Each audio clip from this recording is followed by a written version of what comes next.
Hello, I'm Dufferin County Warden Darren White. My good friend Tom Reed, Director of Paramedics, asked me to speak at Overdose Awareness Day again this year and talk about my personal story as it relates to overdose and how that can affect you or your family. Um, and the more I thought about it, the more I realized really it's not my story to tell. It's really my grandson Ronan's story. So I'd like to tell that for you. These are my grandkids. They are five wonderful, joyful, excellent little bundles of joy that just make my life a whole different thing. And this guy here in the middle, this is Ronan. He's 3 years old now. He just turned 3 back in June. Um, Ironically or strangely enough, him and I share a birthday, which is a real honor for me to be born on the same day. But Ronan's life started out a little different than most young children, young babies, in that his dad passed away from a drug overdose of marijuana laced with fentanyl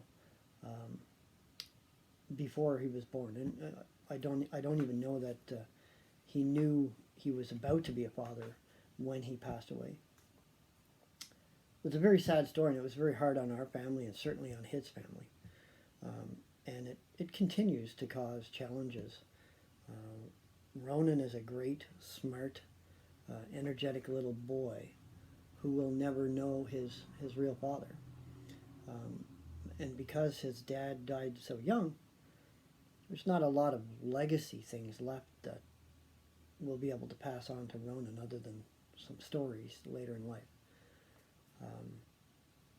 So it's been a challenge. It's been a challenge for Ronan, and it's been a challenge for my daughter for sure. And it's been hard all around. It didn't have to be this way. All for one bad decision in one moment in time. The lives of so many people have been changed around.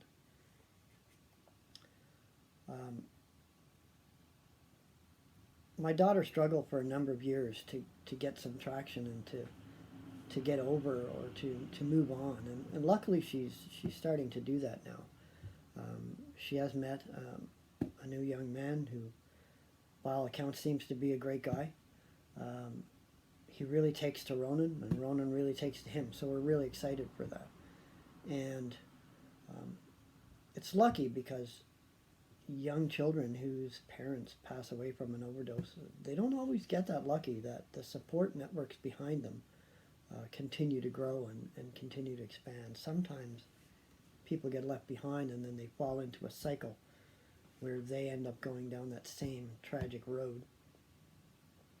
So we consider ourselves really lucky for sure.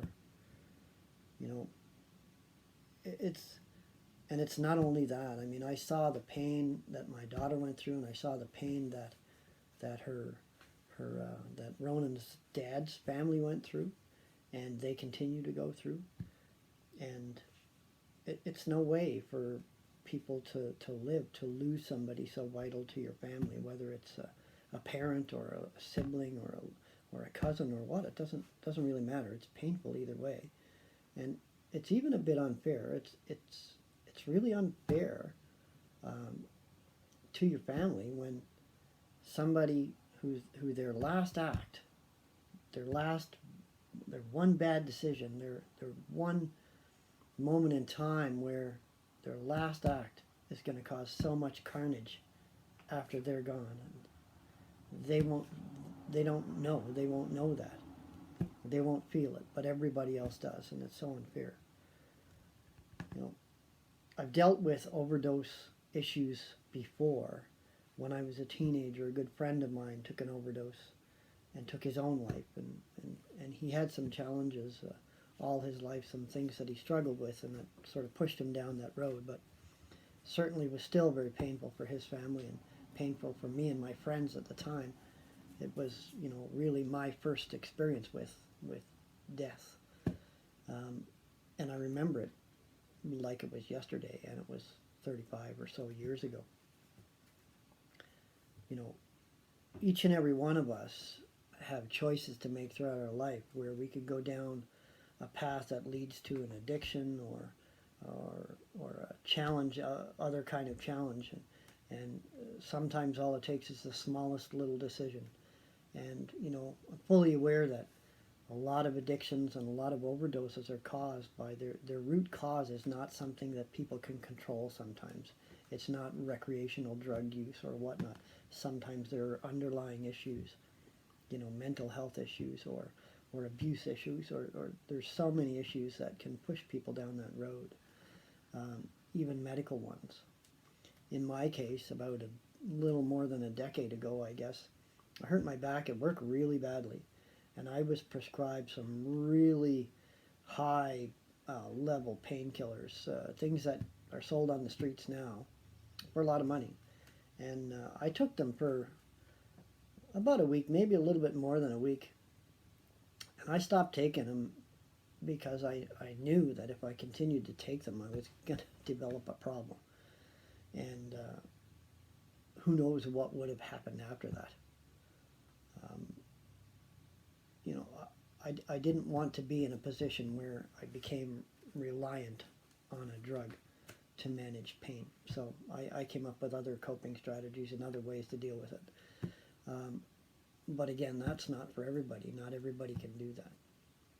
The message I'd like to leave you with today, other than how much this affects families when these things happen, is there are a million resources out there for people struggling with an addiction, whatever reason is the underlying root cause of that addiction.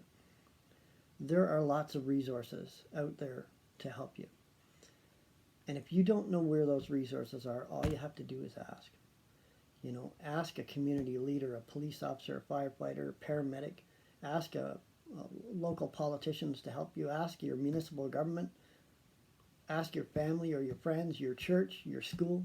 Ask anybody. And people will help you. People will put out their hand and give you a hand up. People will do that for you. So if you're struggling and you need help and you want to help, all you have to do is ask. There's always somebody here to help. So that's my long-winded story, I guess.